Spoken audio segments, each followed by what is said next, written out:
AITA for refusing to go to my friend's BF's party after she demanded to approve my outfit. Mike 29F friend Kate 28 has a boyfriend, Jamie 29, whom she has been with for nearly 3 years. We met Jamie on a night out, and I would say that although he's Kate's BF, I consider him a friend. We share an interest in a particular sport that we text about sometimes, and if I have a spare hospitality ticket to one of the sporting fixtures, I will sometimes invite Jamie to go. Jamie's 30th is coming up and Jamie and Kate planned a big party, and I peripherally helped out with logistics when asked. A few days ago, Kate texted me. She asked if I wouldn't mind toning down my look for the party, and if I could send her a picture of what I was planning to wear. I asked her what this meant, and after asking several times if she really had to say it, she asked if I could dress verbatim, basically what I would consider frumpy, because she really didn't want to be outshone at her own boyfriend's birthday party. When I didn't reply right away, she went on to say that she wanted Jamie's full attention that night, which she wouldn't get if I showed up dressed properly. I was a bit annoyed by what she was implying, so I said if I was going to be so much a concern for her, I'd rather just politely decline the invitation. Kate freaked out, saying I was being immature by not coming just because I couldn't steal the spotlight. I said it wasn't about that, it was about her making me responsible for whether or not I draw her boyfriend's attention, which is something I've never tried to do nor done as far as I'm aware. She then said it was really important to Jamie that she stand out because his friends and colleagues would be there. I just told her that again, if she was so worried I was going to be distracting everyone, I'd rather not come than feel humiliated from now until the event.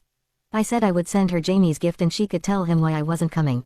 I guess she didn't tell him the reason because Jamie messaged me saying he knows I'm booked the night of the party, but he'd really like it if I could be there, and asked if I could reorganize so I could come. I hadn't replied, but I got a message from Kate saying she knows Jamie is trying to get me to come and please could I just put my pride aside and come to the party. I asked if she was going to ditch the outfit policing, but she said no, so I said I would not be coming. She didn't reply, but I've since received a couple of texts from mutual friends saying that while her request is ridiculous, Kate is aware of that, she's just desperate to be seen a certain way, and even if it's pathetic I would probably feel the same way in her shoes. Other friends I've told who don't know Kate say I should not bow to the pressure and that she's nuts for even asking, and I don't disagree, but also I feel bad skipping the party when it's Jamie's birthday and he asked specifically that I come. So, should I be going? Relevant comments. Info. I know this is probably gonna sound bad, but how good are you two looking compared to each other? Oop. Lol, this is the world's most uncomfortable and unfair question that absolutely needs to be answered really. I am considered more conventionally attractive than Kate, and have been since we were in school. I will say, over the years, I've had certain enhancements, so the way I look now is not entirely natural, so is probably not a fair comparison anyway, but of the two of us I've always received more male attention. I obviously don't think male attention is the goal or be all end all of life, but I can admit it might be a factor in Kate's thinking here. Are you and Jamie, the fiancé, actually friends? Yeah, we're really friends. I'm married, so even if he was single, I wouldn't be. And even if we were both single, he wouldn't be my type, and I've known Kate long enough that she should know that. Is your husband going to the party? He will be traveling for work. But even if he was home, he has an incredibly demanding job, and after a 17-hour workday the last thing he wants to do is go to party, especially with people he doesn't really mesh with. I don't blame him, haha, it's not his vibe. Any chance Jamie is into you? I really hope not. I was with my husband the night we met Jamie. He actually came over with his boss who was trying to hit on me, lol. That would be crazy if he had liked me from then knowing I was taken. I don't think he's into me, he's never given me reason to think he is. That said, I probably wouldn't know because why would he even hint at that if it were the case? Kate has never said he is, he's never said he is, so I'm going to presume that's not the case. Lots of questions about how Oop dresses, etc. I don't generally wear overly revealing clothing if that's what you mean. I take a lot of pride in the way I look, which includes being dressed well and appropriately for every occasion. I was never planning on showing up to the party in a latex cutout dress, lol. Nobody has ever felt the need to discuss my outfits with me before. I host one formal, semi-formal event a week on average, often more in summer. I work with a stylist to make sure I'm always dressed appropriately, and no one has ever said anything negative about the way I present myself. Jamie's party is semi-formal. I know because I helped them book the venue. Why can't she wear something toned down? It's not that it would kill me, but I don't know what tone it down means.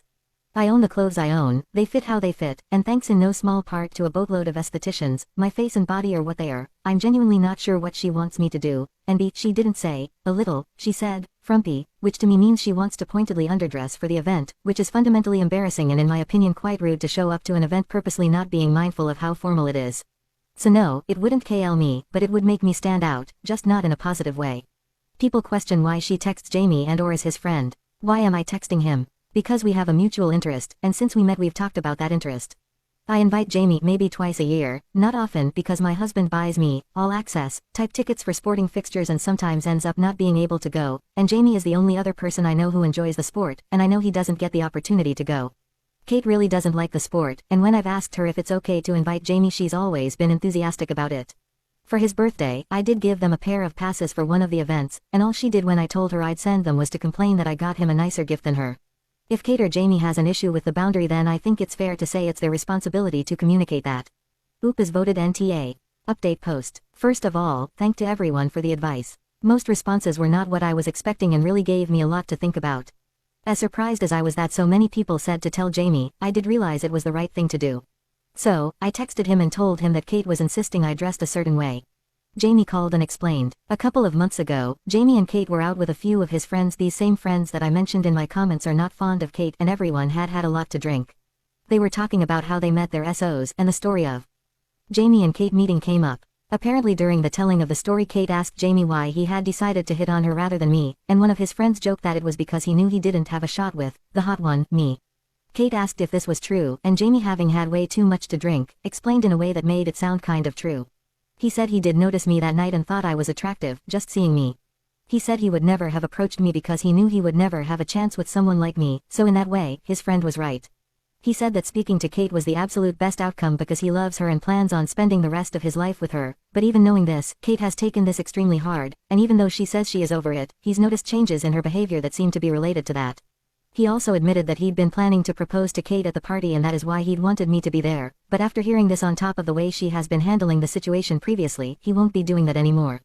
After speaking to Jamie, I called Kate. She admitted that she had tied a lot of her self-worth in the fact that she'd finally been picked over me and now it felt like that wasn't true. She apologized for trying to solve her insecurities through me, but also said she wasn't sure she would be able to have me in her life as much as I had been with the way she's been feeling.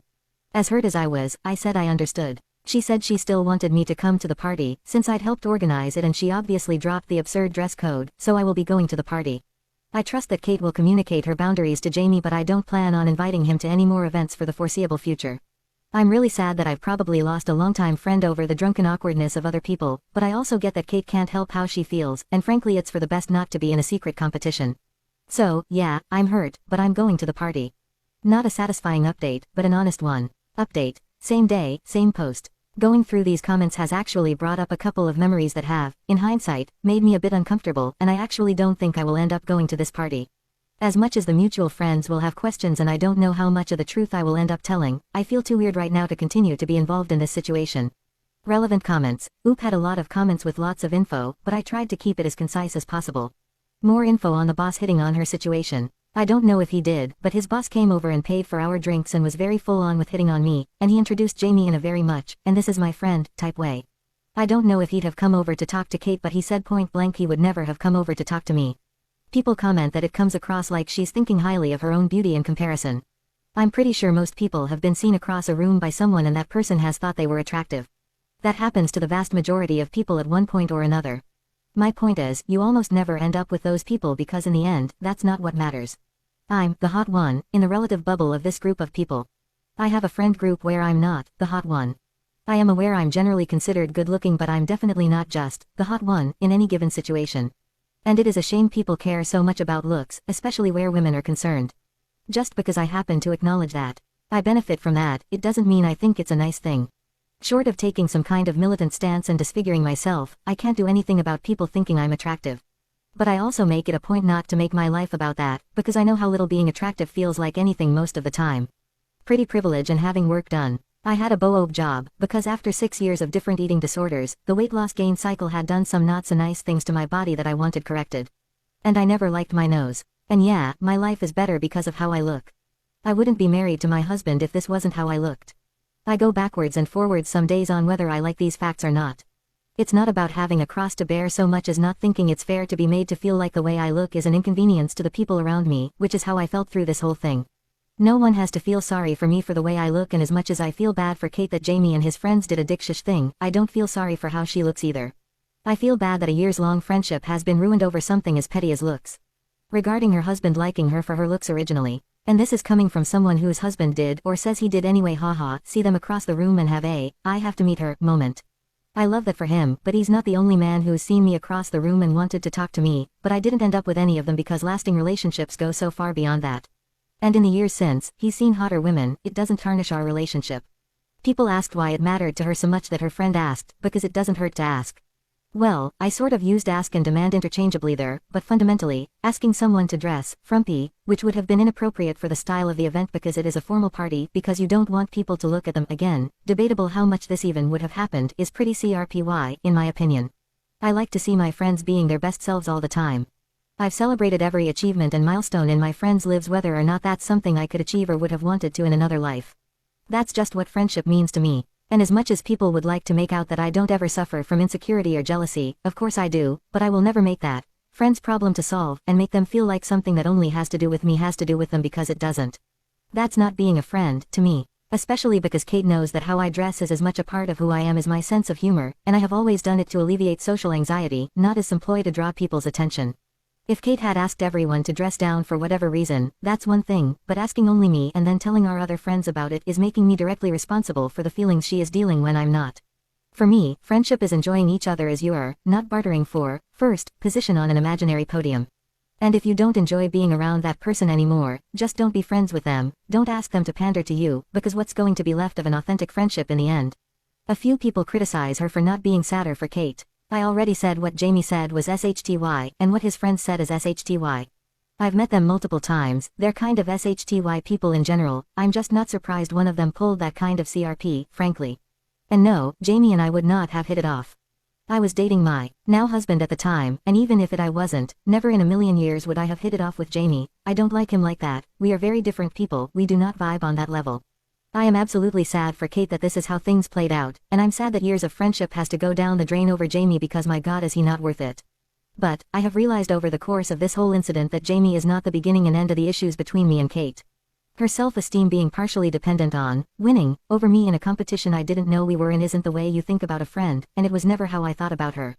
And for her to try to embarrass me, or pull me up for some imagined slight based on something that never had anything to do with me in the first place isn't being a good friend either. And I would have worked on it, honestly I would have, because I love her, but she doesn't want to, which is fine, but I won't be pretending she was in the right for how she's handled this in regard to me because she isn't. One more surprise, someone asks if Jamie thought of himself as better looking, would he have gone for her? In an uncomfortable twist, I've worked out it's actually not because of his looks. It's because he's not richer. This is super weird, because I've literally only been putting the pieces together in the last few hours since this all happened. But yeah, looking back on it, Jamie has always teased me in group situations, not over text or in any inappropriate way about dating successful men. This is a running joke amongst my friends, hence how he knows about it. He's also said a lot of things in the vein of, if you're a guy it's not about looks, it's about money. OMG, it's all coming back to me now. One time him and Kate were out with me and my husband and Kate and I were in the loo, and my husband and Jamie were talking about cars and he mentioned my new car and jokingly how he spoils me and Jamie said something like, well yeah, girls like her, you have to, don't you? And me and my husband laughed about it at the time because we thought it was him making a dig at me, but looking back on it, now I'm like, this is getting gross. NNND, some people criticize her for not staying friends with Kate. I don't plan on being friends with Jamie after this, so I have dropped him. As I said in the update, Kate doesn't feel she wants to be my friend right now. That's totally fine, but I'm also not going to run after Kate and beg her to be my friend because honestly she didn't handle this right. For someone who has been my friend for more than a decade to take her issues with her admittedly CRPY boyfriend out on me when I had no part in it, and then attempting to use me to rectify a slight I didn't even know about and certainly didn't commit, that's not her being a good friend either. I was her friend long before Jamie's. Long enough to deserve honesty and better from her. Edit because people are wondering where she works. Someone asks if she is a sugar baby. Stay-at-home wife, actually.